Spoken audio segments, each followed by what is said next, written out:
જૂનાગઢથી મહત્વના સમાચાર સામે આવી રહ્યા છે। કીર્તિ પટેલની મુશ્કેલીમાં વધારો થયો છે। કીર્તિ પટેલ સામે બીજી એફઆઈઆર નોંધવામાં આવી છે। પોલીસ સાથે ગેરવર્તન કર્યા બાદ મૃગીકુંડમાં સ્નાન કરવાને લઈને ફરિયાદ નોંધાઈ હોવાનું સામે આવી રહ્યું છે। મૃગીકુંડમાં સ્નાનને લઈને આ ફરિયાદ નોંધાઈ છે। મહત્વની વાત છે કે આ ફરિયાદ કોઈ જૂનાગઢના સાધુ સંત દ્વારા નોંધાવવામાં નથી આવી, પરંતુ આ ફરિયાદ નોંધાવી છે ભાલકા તીર્થના મહામંડલેશ્વર બજરંગદાસ બાપુએ। મૃગીકુંડની ગરિમાને ઠેસ પહોંચાડવા બદલ બજરંગદાસ બાપુએ આ ફરિયાદ જૂનાગઢમાં નોંધાવી છે। બજરંગદાસ બાપુએ કહ્યું કે જૂનાગઢના સંતોએ ફરિયાદ ન નોંધાવતા તેમને આ ફરિયાદ નોંધાવી પડી છે। જૂનાગઢના મેળામાં સદીઓ જૂની પરંપરાનું ચીરહરણ થયું હોવાનું બજરંગદાસ બાપુએ નિવેદન આપ્યું છે। ગિરનારની પવિત્રતા બચાવી છે, એટલા માટે કીર્તિ પટેલ સામે ફરિયાદ નોંધાવી જોઈએ। આપનો પરિચય? ગીર સોમનાથ જિલ્લા ભાલકા તીરની બાજુમાં હિરાલી ખોડિયાર ઉદાસી આશ્રમ। હું મહામંડલેશ સ્વામી બજરંગદાસ ઉદાસી બાપુ તપસ્વી સાધક મહાત્મા છું। ઘણા વર્ષોથી તપસ્યા કરું, મારી ઉંમરે મોટી થઈ ગઈ છે। કે જે જૂનાગઢમાં તારીખ 15ના રોજ ભગવા અસ્ત્ર પહેરીને કીર્તિ પટેલ સાય સ્નાનમાં ઘૂસી ગઈ નાગા બાવાને વચ્ચે। એને એમ કહે છે કીર્તિ કે હું બધાને જોઈ લઈશ। વિડીયોમાં મેં સાંભળ્યું, મેં હરૂભરૂ એને ઓળખતો પણ નથી, એટલે આ વિડીયા મેં જોયા બધાય। હવે આ કીર્તિ પટેલને ઉતારો કોની આવે પણ રોકી કોની? આ મારો પ્રશ્ન છે સરકારશ્રીને। જુનાગઢ જિલ્લા કલેક્ટર એસપીની મેં રજૂઆત કરેલી છે આ બાબતમાં કે હું ફરિયાદી બનું છું। જુનાગઢના સાધુ આગળ ન આવે કંઈ નહીં, ક્યાંય પણ ગુજરાત પણ હું આગળ આવીશ તો પછી મહાત્મા હું કીર્તિને છોડાઈશ નહીં। એટલે કીર્તિના નામનો મેં ગુનો લખાવ્યો છે, અને એ મારે એસપી આઈને કલેક્ટર આઈને બધે વાત થઈ ગઈ છે, એની તપાસ ચાલુ છે। હવે આજકાલ ગાડી પકડવા જાય જ્યાં અહીં છે ત્યાં, અત્યારે એ હજી ભવનાથમાં મળી નથી। હવે મારી પાસે એવા રિપોર્ટ છે, પણ કદાચ આને અમદાવાદ કે સુરત જાય, ત્યાંથી પકડી આવશે અને એની રિમાન્ડની માંગણી થાય, એને મારકૂટ થાય। મને ઓફિસર ઉપર ખાસ વિશ્વાસ છે, કેમ ઓફિસરોને મેં આશીર્વાદ આપ્યા છે। ઓફિસરો બને ત્યાં સુધી આ સનાતન ધર્મનું ખરાબ નહીં કરે, અને પૂરો વિશ્વાસ હિન્દુ છે, અને ઘણાને હું ઓફિસરોને આશીર્વાદ આપ્યા છે। પ્રમોશન લઈને ગયા છે અહીંથી મારી પાસેથી। હિન્દુ સમાજને મેં બને ત્યાં સુધી સનાતન ધર્મનો ઘા કરે ત્યાં હું સહન કરતો નથી। બાપુ, આ ઘટનામાં તમારી માંગ શું છે?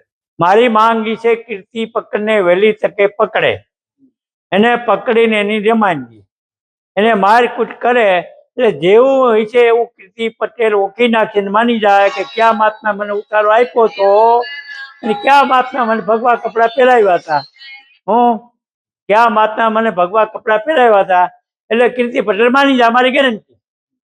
જ્યાં સુધી તમે સરકાર જાગૃત નહીં થાવ, ગુજરાત સરકારમાં જો આવા ઢોંગ હાલી રહ્યા છે, અને તમે જો અવાઓને એજન્ટ તરીકે બાવાઓને હાકી મૂક્યા છે, એ હું સખ્ત શબ્દોમાં વખોડી કાઢું છું।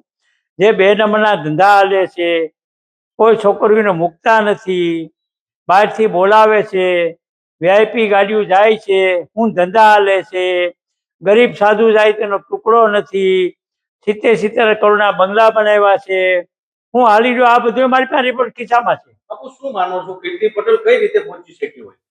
કીર્તિ પટેલનું મારું માનવું એ છે કે હરિહર ભારતી આશ્રમ, હરિહર ભારતી છે ત્યાં આશ્રમમાં રોકાણી, મારું માનવું એમ છે। હું એમ કહેતો રોકાણી તેમ, પણ મારું માનવું એમ છે કે હરિયાણ એમ કહેતી કે હરિયાણ ભારતી મારા ગુરુ મહારાજ છે। તો મારું માનવું છે કીર્તિ ભારતી કીર્તિ પટેલ અહીંયા રોકાણી હોય તો મને શંકા છે કે એ મહાત્માઓ ઇન્દ્ર ભારતી અને હરિયાણ ભારતી બે મળીને ભગવા કપડાં આપ્યા હોય અને સાઈ સ્નાનમાં ભેગી લીધી હોય। એ કે એનું કારણ છે કે જ્યારે ઋષિ ભારતીઓનો ગુરુ ચેલાનો કોઈ પણ સરખેજનો, ત્યારે કીર્તિ પટેલે સાથ આપ્યો હતો હરિયાણ ભારતીને, ખુલ્લા આવી ગઈ હતી, એને કબાટે ખોલ્યા હતા। આ મને ખબર છે બધી। એટલે આ ફરિયાદમાં મારો અનુભવ છે કે જુનાગઢના સાધુ, ગુજરાતના સાધુ કોઈ આગળ આવ્યા નથી, હું આગળ આવ્યો છું।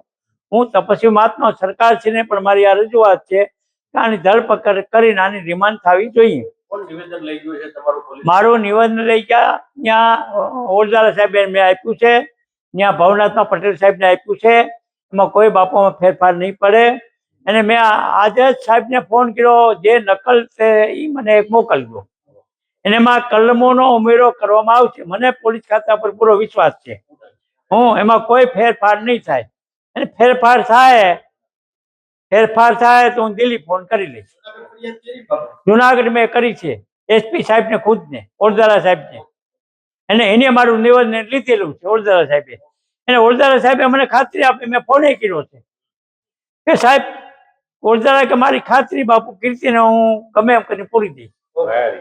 આજ મારી એક માંગ છે, બીજી કોઈ માંગ આમાં નથી. આમાં કોઈ સાધુ પર હું કેસ કરવા માંગતો નથી. કીર્તિ પકડાય ને મારે રિમાન્ડ થાય એટલે સાધુના નામ ખુલશે. આમાં કોઈ પણ એને હિન્દુ ધર્મને હું એ જાગૃત કરું, બેનું દીકરીઓને. આ નવયુવાનો જેટલા હિન્દુના દીકરા આગળ આવો. આજ બેનું દીકરીઓના જ્યાં બળાત્કાર થાય છે ને પાછું બેનો હકેલાઈ જાય છે. આમાં વિદ્યાવાળા આગળ આવો. તમે ત્યાં વિદ્યાવાળા કરીને તમને સહકાર આપે. અમારી દીકરીઓના જે બળાત્કાર એ બંધ કરાવો. આજ અમે જોયું, અનુભવ કર્યો કે ભાજપવાળા ગાડી નાખીને લઈ જાય છે. હમણાં દીવમાં પકડાના, હું કરી લીધી, પીનું હકેલાઈ ગયું. એટલે હું ખુલ્લો આક્ષેપ કરું છું.